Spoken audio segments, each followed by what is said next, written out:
Russell Brand, who are you to edit a political magazine? Well, I just suppose like a person who's been politely asked by an attractive woman. I don't know what the typical criteria is. I don't know many people that edit political magazines. Boris, he used to do one, didn't he? So I'm a person with crazy hair, quite a good sense of humour, don't know much about politics, I'm ideal. But is it true you don't even vote? Yeah, no, I don't vote. Well, how do you have any authority to talk about politics then? Well, I don't get my authority from this pre-existing paradigm, which is quite narrow and only serves a few people. I look elsewhere for alternatives that might be of service to humanity. Alternate means alternate political systems. They being? Well, I've not invented it yet, Jeremy. I had to do a magazine last week. I've had a lot on my plate. But here's the thing it shouldn't do. Shouldn't destroy the planet, shouldn't create massive economic disparity, shouldn't ignore the needs of the people. The burden of proof is on the people with the power, not people like doing a magazine. How do you imagine the people get power? Well, I imagine there are sort of hierarchical systems that have been preserved through generations. They get power by being voted in. Well, you That's say how that, they Jeremy, get it. but You like can't even be asked to vote. It's quite a narrow prescriptive parameter that changes within the.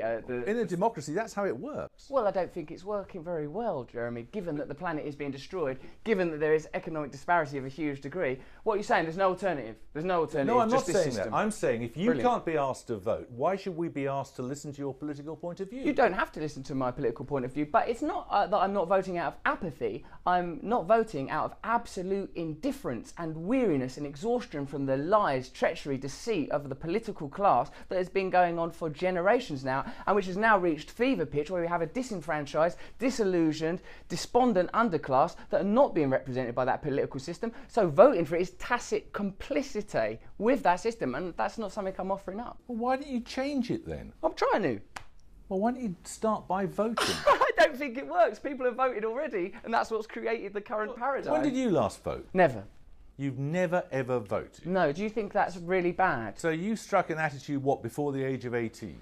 Well, I was busy being a drug addict at that point because I come from the kind of social conditions that are exacerbated by an indifferent system that really just administrates for large corporations and ignores the population that it was voted in to serve. You're blaming the political class for the fact you had a drug problem? No. I'm saying I was part of a social and economic class that is underserved by the current political system, and drug addiction is one of the problems it creates when you have huge, underserved, impoverished populations. People get drug problems and also don't feel like they want to engage with the current political system because they see that it doesn't work for them. They see that it makes no difference. They see that they're not served. Well, I say that it doesn't the apathy, work for them if they don't bother to vote. Jeremy, my darling, I'm not saying that the apathy doesn't come from us, the people. The apathy comes from the politicians. They are apathetic to our needs. They're only interested in servicing the needs of corporations. Look at what ain't the Tories going to court and to taking the EU to court because they're trying to curtail bank bonuses. Is that what's happening at the moment in our country? It is, isn't it? Yeah, there is. So why am I going to tune in for that? You don't believe in democracy. No, you want a revolution, don't you? The planet is being destroyed. We are creating an underclass. We are exploiting poor people all over the world. And the genuine, legitimate problems of the people are not being addressed by our political class. All of those things may be true. They are true. But you took... I wouldn't argue with you about many of them. Well, how come I feel so cross with you? It can't just be because of that beard. It's gorgeous. It's possibly because... And if the Daily Mail don't want it, I do. I'm against them. Grow it longer. Tangle it into your armpit hair. You are a very trivial man. What do you think? I am trivial? Yes. A minute ago, you were having a go at me because I want a revolution. Now I'm trivial. I'm bouncing about I'm all not over the having a place. go at you because you want a revolution. Many people want a revolution, but I'm asking you what it would be like. Well, I think what it won't be like is a huge disparity between rich and poor, where 300 Americans have the same amount of wealth as the 85 million poorest Americans, where there is an exploited and underserved underclass that are being continually ignored, where welfare is slashed while Cameron and Osborne go to court to defend the rights of bankers to continue receiving their bonuses. That's all I'm saying. What's the scheme? That's all I'm asking. What's the scheme? You talk vaguely about revolution. What is it? I think a socialist egalitarian system based on the massive redistribution of wealth, heavy taxation of corporations and massive responsibility for energy companies and any company that's exploiting the environment. I think they should be, I think the very concept of profit should be hugely reduced. Okay. David Cameron says profit isn't a dirty word. I say profit is a filthy word because wherever there is profit, there is also deficit. And this system currently doesn't address these ideas. And so why would anyone vote for it? Why would anyone be interested in it? Who would levy these taxes? I think we do need to, like, there needs to be a centralised administrative system, but built on... Yes, there needs to be a government. Well, we might maybe call it something else. Call them like the admin bods, so they don't get And how would they be chosen? Jeremy, don't ask me to sit here in an interview with you in a bloody hotel room and devise a global utopian system. I'm merely pointing out that You're calling for revolution. Yeah, absolutely. Absolutely. I'm calling for change. I'm calling for genuine alternatives. But there are many people who would agree with you. Good. The current system is not engaging with all sorts of problems, yes, and they feel apathetic, really apathetic. Yes. But if they were to take you seriously and not to vote... Yeah, they shouldn't vote. They should. That's one thing they should do. Don't bother voting. Because then when it reaches... There's a point. So these little valves, these sort of like little cosy little valves of recycling and Prius and, like, you know, turn up somewhere, it stops us reaching the point where we think, oh, this is enough now. Stop voting. Stop pretending. Wake up. Be in reality now. Time to be in reality now. Why vote? We know it's not going to make any difference. We know that already. So, you know, I have more impact at West Ham United, cheering them on, and they lost the City unnecessarily Saturday. Okay, well, now you're being facetious. Well, facetiousness has as much value as seriousness. I think you're making the mistake of mistaking seriousness. You're not going to solve world problems by facetiousness. We're not going to solve them with the current system. At least facetiousness is funny.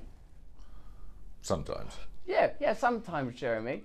So listen, so let's approach this optimistically. You've spent your whole career berating and haranguing politicians, and then when, like me, a comedian goes, yeah, they're all worthless, what's the point in engaging with any of them? You sort of have a go at me because I'm not poor anymore. Well, no, I'm not having a go at you about that. I'm just asking you why we should take you seriously when you're so unspecific. You don't have to take... Well, firstly, I don't mind if you take me seriously. I'm here just to draw attention to a few ideas. I just want to have a little bit of a laugh. I'm saying there are people with alternative ideas that are far better qualified than I am, and far better qualified, more importantly, than the people that are currently doing that job, because they're not attempting to solve these problems. They're not. They're attempting to placate the population. The measures that are currently being taken around climate change are indifferent, will not solve the problem. It's possible as human beings they're simply overwhelmed by the scale of the problem? Not really. Well, possibly. It might be that. I mean, but that's sort of just semantics, really. Whether they're overwhelmed by it or tacitly maintaining it because of habitual life. I mean, like, mate, this is what I noticed when I was in that Houses of Parliament. It's decorated exactly the same as Eton. It's decorated exactly the same as Oxford. So a certain type of people goes in there and thinks, oh, this makes me nervous. And another type of people go in there and go, this is how it should be. And I think that's got to change now. We can no longer have erroneous, duplicitous systems held in place unless it's for the only systems that serve the planet and serve the population of the planet can be allowed to survive. Not ones that serve elites, be they political or corporate elites. And this is what's currently happening. You don't really believe that. I completely believe it. Don't look at me all weary, like you're at a fireside with a pipe and your beard. I mean, Ed Miliband wasn't an elite. Well, he went to the same primary school as Boris, though, didn't he? He did, but he then went to a comprehensive school in North London. Well, that's very good. That's all well and good. But what I'm saying is that within the existing paradigm, the change is not dramatic enough, not radical enough. So you can well understand public disturbances and public dissatisfaction when there are not genuine changes and genuine alternatives being offered. I say when there is a genuine alternative, a genuine option, then vote for that. But until then, don't bother. Why pretend? Why be complicit in this ridiculous illusion? Because by the time somebody comes along you might think it worth voting for, it may be too late. I don't think so, because the time is now. These movements are already occurring. It's happening everywhere. We're in a time where communication is instantaneous, and there are communities all over the world. The Occupy movement made a difference, even if only in that it introduced to the popular public lexicon the idea of the 1% versus the 99%. People for the first time in a generation are aware of massive corporate and economic exploitation. These things are not nonsense, and these subjects are not being addressed. No one's doing anything about tax havens. No one's doing anything about their political affiliations and financial affiliations of the Conservative Party. So until people start addressing things that are actually real, why wouldn't I be facetious? Why would I take it seriously? Why would I encourage a constituency of young people that are absolutely indifferent to vote? Why would we? Aren't you bored? Aren't you more bored than anyone? Ain't you been talking to them year after year, listening to their lies, their nonsense? Then it's this one gets in, then it's that one gets in. But this problem continues. Why are we going to continue to contribute to this facade? I'm surprised you can be facetious when you're that angry about it. Yeah, I am angry. I am angry. Because for me it's real. Because for me, it's not just some peripheral thing that I turn up once in a while to a church fete for. For me, this is what I come from. This is what I care about. Do you see any hope? Remember that? Yeah, totally. There's going to be a revolution. It's totally going to happen. I think not only I ain't got a flicker of doubt. This is the end. This is time to wake up. I remember I see you in that programme where you look at your ancestors and you saw that when your grandmother had to brass herself or got fucked over by the aristocrats who ran her gaff, you cried because you knew that it was unfair and unjust. And that was, what was that, a century ago? That's happening to people now. I just come from a woman who's being treated like that. I've just been talking to a woman today who's being treated like that. So if we can engage that feeling, instead of some moment of lachrymose sentimentality trotted out on the TV for people to pore over emotional porn, if we can engage that feeling and change things, why wouldn't we? Why is that naive? Why is that not my right because I'm an actor?